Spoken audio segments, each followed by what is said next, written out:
Hello friend नमस्कार मु लोपिनी आपण स्वागत करुच्ची मो यूट्यूब चैनल को। आज मुझे गोटे होम रेमेडी नहीं कि आसी जोटा कि घरे घरे समस्त प्रोब्लेम होची आजिकल तो जोटा कि चुट्टी उपड़ा। तो आज मुझे बतेबी किपरि भाव में घरे रहीकि ट्रिटमेंट करेंगे। तो देखिपे ये चलते मुझे घरे उपचार आपण कि बतेबी। तो देखिपे ये मुझे चलीगली छात उपरकू।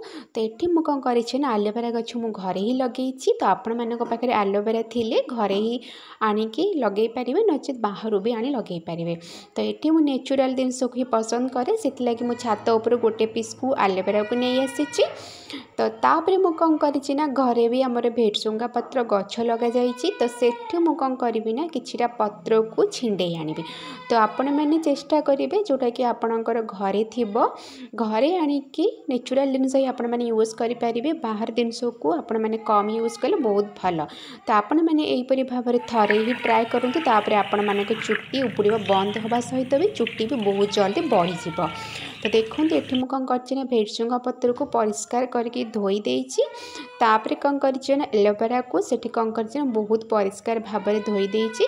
आपण मैंने मन रखिथे ये एलोवेरा जो काटती सांगे सांगे येलो टाइप रे गोटे जेल आसता है।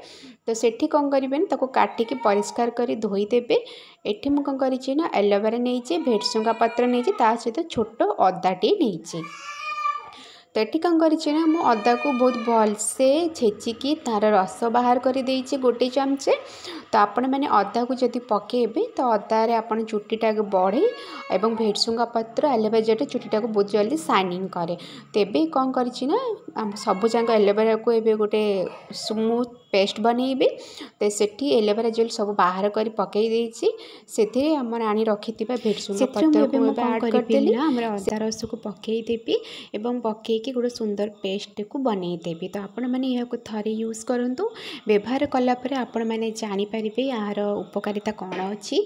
आपण मानक चुट्टी झड़ीबा कम हवा सहित भी चुट्टी बहुत जल्दी बढ़ी थाए एवं ता सहित भी चुट्टी बहुत जल्दी शाइनिंग भी हम। तो आपण मैंने घरे रहीकि उपचारटी निहाती भाव में बनातु। देखिपे एबे कौन करी ना आमर पेस्ट बनी सारी। तो ये मुझे कौन करी ना गोटे पात्र रे काढ़ीदेवी।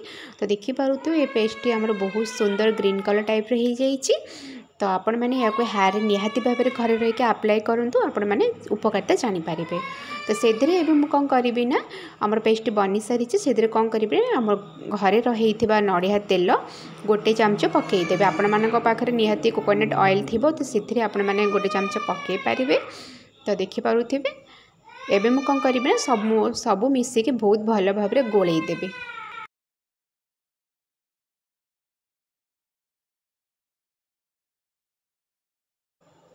देखिपे जिते भी मो चुट्टी कुंडाए तो यहीपरि भाव में मो चुट्टीटा उपुड़ थाए। तो ये मुझे व्यवहार करने द्वारा मोर चुट्टी संपूर्ण भाव में चुट्टी उपुड़ा कमी जाइए।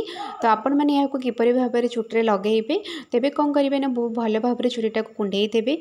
आपण यहाँ कटन माध्यम लगे पारे ना आप हाथ साहाय्य भी लगे पारे। एबे कौन करेंगे ना से रेमेडी रू कटन को बुड़े देवे बुड़े कि आपण चुट्टी सबू रूट्रे लगे दे पारे। तो देखिपे मुझे लगे स्टार्ट करदेवी। तो आपण मानक जदि भिडियोटी भल लगुच निहाती भाव में लाइक शेयर सब्सक्राइब करूँ एवं आपण मैंने जदि चैनल नुआ अच्छा चैनल को निहाती भाव में सब्सक्राइब करूँ एवं पाखरे थिबा बेल आइकन को क्लिक करूँ। निहाती भाव में आपण ये रेमेडीटा घरे लगातु थरे लगला पर आपण को जदि भल लगुच निहाती भाव में कमेंट में मते जणातु। आपण मानक सहित पुणी थरे मोर देखा न्यू भिडियो। तेबे मु रहिली टाटा बाय बाय जय जगन्नाथ।